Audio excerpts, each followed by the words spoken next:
Who will win the race for having their game released closest to on time? Security breach or these FNAF fan-made spooky delights?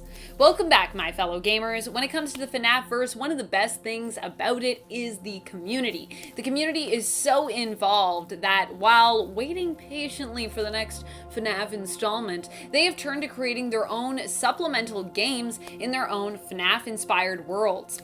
Today we'll be taking a look at some that we're still waiting on as we count down the top 10 scary FNAF Unreleased fan games. Let's get into it. Number 10, Super FNAF 2, Wonderful Day. This game honestly looks like just a lot of fun. It's been in development since 2017 and is a platformer with lots of dark, hidden secrets for you to uncover. The trailer spins it as a game created kinda by Fredbear Entertainment to promote their franchises, who teamed up with obviously the company LSF Development to actually make the game. LSF Development is the actual creator of the game on GameJolt. There is no expected release date, but the creators are hoping to have it ready soon. At least that's what their page says. I love that it appears as a legit 80s or 90s inspired platformer, but that there are also some dark secrets via perhaps glitches that will likely come up in regards to the true stories behind the restaurants and the animatronics. I also just love that it takes its name from Circus Baby's speech about her wonderful day. I see what you did there, and I like it. Number 9, Five Nights at McDonald's. This was one of, if not the FNAF game to enter development first. This was one of the first, if not the first FNAF fan game to enter development.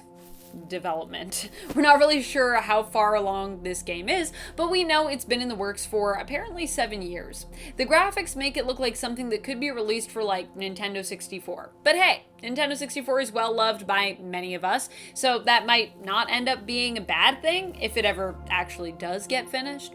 All we have to look at is some very blocky designs for characters and locations. Oh, and a live trailer that is admittedly pretty creepy, but also is live action, so it's more about giving us the feel for this game than any actual idea of what the game would be like to play. Five Nights at McDonald's is being created by Vortex Softworks, and you can follow along on the journey on GameJolt. This is also just a cool one to be aware of and to follow since it was, apparently like the first one. It's like a bit of FNAF history.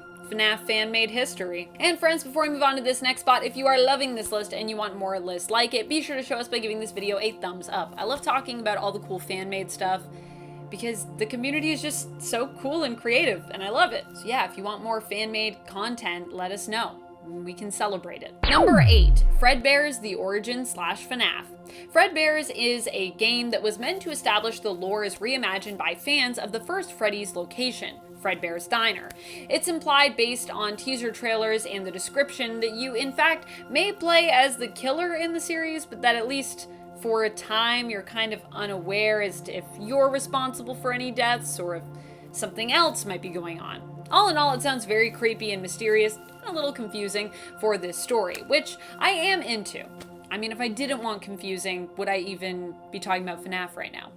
However, this game seems to have been in development since 2015 and doesn't offer too much in terms of giving us glimpses into what could be upcoming gameplay. Fredbear's is being developed by Copal Images, if it's still being developed. Our last little bit of intel was an opening scene still, which was shared 1 year ago on the GameJolt page for this game. Number 7, Five Nights at Freddy's Laughter and Joy. And we'll laugh and laugh and laugh. This game looks like it has a promising premise from the description, but it will likely never see the light of day or the darkness of night, as it's been in development since 2014. There also isn't much content on its GameJolt page to suggest that it is anywhere close to being ready, or that it has even been continually worked on since it was announced. What we do have is a plot that involves worldwide locations of Freddy's being opened up as the company goes international in an attempt to basically drum up more business. I mean, that feels like a risky move if you were struggling to do well already.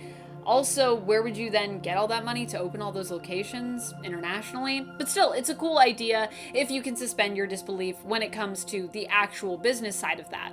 I mean, maybe they were just like, hey, you can open a Freddy's in your place, just like you have to invest all the money. and then I guess it's a good idea. Either way, it's still a cool idea if you can kind of suspend your disbelief when it comes to perhaps the actual business side of that.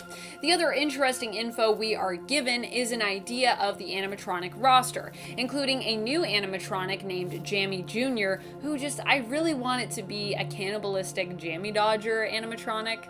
I know that's asking a lot, and I know that we'll probably never get this game, but if that could be a thing, I would love it.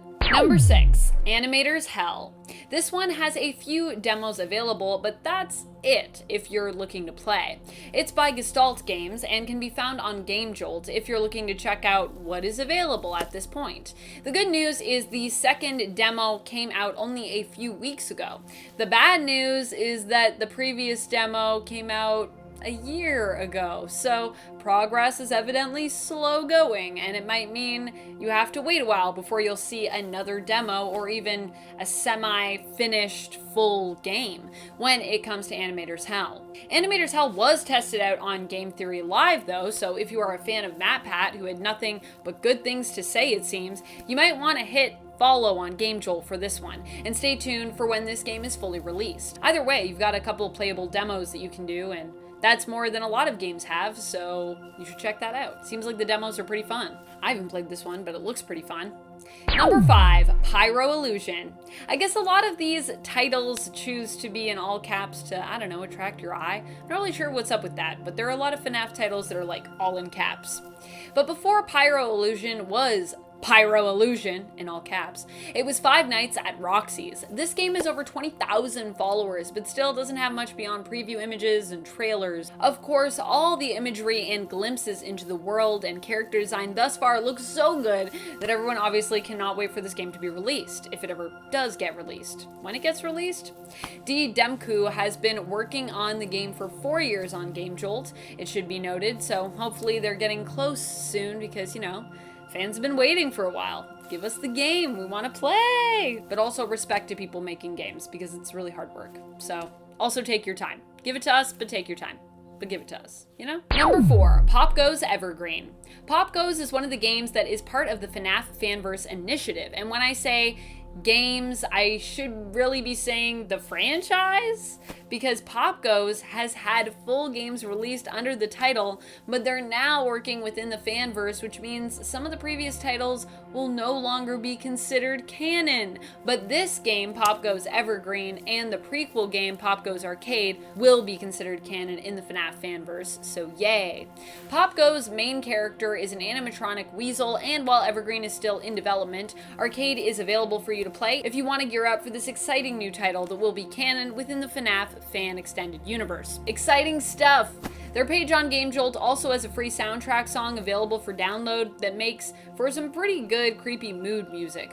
Popgoes Evergreen is being created by Kane Carter, so thanks Kane. Number 3, Five Nights at Candy's 4. This title isn't even fully finished yet. FNAF 4 is currently listed as just that with the words working title following it in brackets.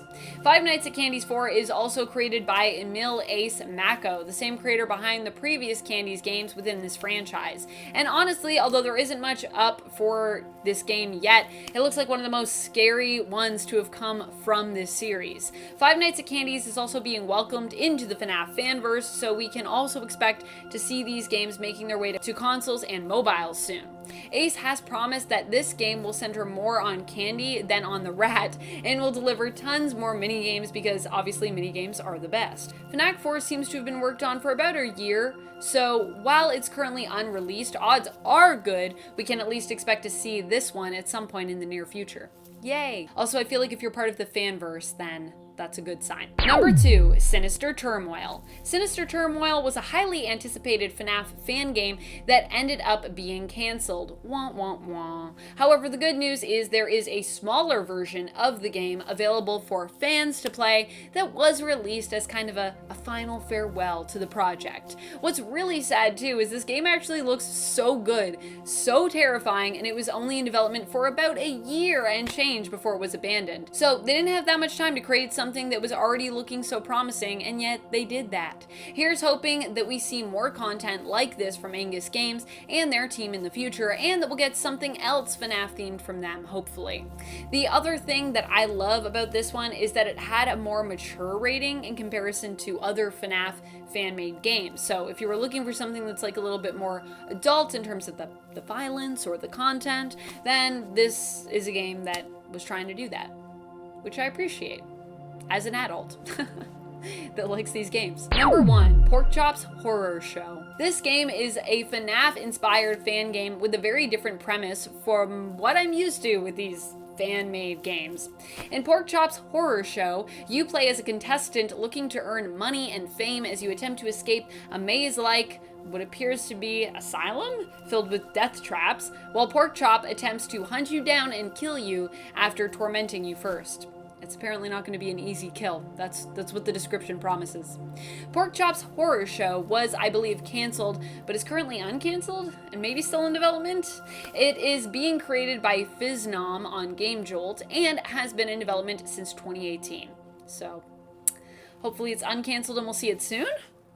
2018? It's been a while. Which fan-made games are you most hoping to see released soon? Are there any fan-made games that you wish were uncanceled? What games are you most excited to see integrated into the FNAFverse? Let us know in the comments below. And speaking of comments, it's time to turn to some comments from one of our latest videos, part 2 of our top 10 FNAF fan alternate versions marathon. Win General suggests top 10 Sonic villains that could beat Mario. That would be a pretty cool list. I can already think of a few that I would put on there. Camilla Owosky responds, me watching this video at night while I'm going to sleep. Well, I hope you were able to sleep. I don't know. I hope we didn't keep you up with our scary fan alternate versions. Person 51 requests more FNAF. Okay, here you go. And that's all the time we have for comments today. Be sure to comment below for a chance to have your thoughts and your feels shouted out in a future video. This has been Top 10 Gaming, and I am your host, Amanda McKnight, reminding you to keep on gaming on. Pew pew!